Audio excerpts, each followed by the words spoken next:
நண்பர்கள் அனைவருக்கும் வணக்கம்.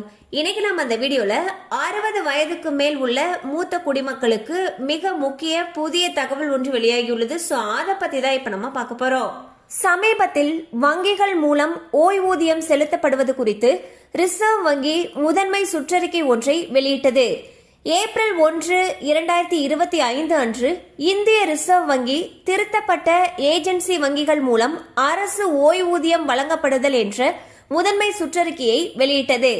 ஓய்வூதியம் மற்றும் நிலுவைத் தொகைகளை வழங்குவதில் அதிகப்படியான தாமதம் ஏற்படுவதாக ஓய்வூதியதாரர்களிடமிருந்து பல புகார்கள் வந்ததை அடுத்து தாமதமான ஓய்வூதியத்திற்கு வட்டியை செலுத்தும் அம்சத்தை இந்திய ரிசர்வ் வங்கி தனது முதன்மை சுற்றறிக்கையில் சேர்த்தது.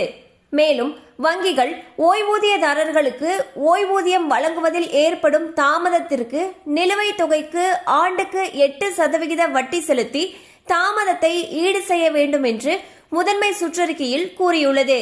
அதாவது ஓய்வூதியதாரர்களுக்கு ஆண்டுக்கு 8% நிலையான வட்டி விகிதத்தில் இழப்பீடு வழங்க வேண்டும். மேலும் தாமதமாக வழங்கப்படும் ஓய்வூதியத்திற்கான வட்டி தானாகவே வரவு வைக்க வேண்டும் என்றும் கூறப்பட்டுள்ளது.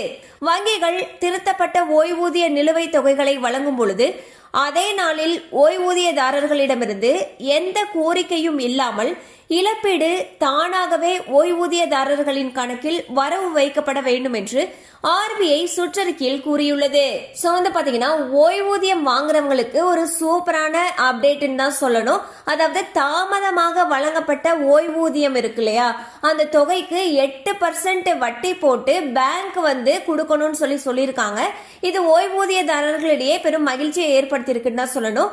அண்ட் யாருக்கெல்லாம் இது அப்ளிகபிள்னு பாத்தீங்கன்னா அக்டோபர் 1, 2008 முதல் தாமதமாக செலுத்தப்பட்ட அனைத்து ஓய்வூதிய தொகைகளுக்கும் வங்கிகள் திருத்தப்பட்ட ஓய்வூதிய நிலுவைத் தொகைகளை வழங்குறப்போ அவங்க அந்த 8% வட்டி சேர்த்து அதற்கான இழப்பீடு தொகையையும் ஓய்வூதியதாரர்களுடைய வங்கி கணக்குல வரவு வைக்கணும்னு சொல்லியிருக்காங்க.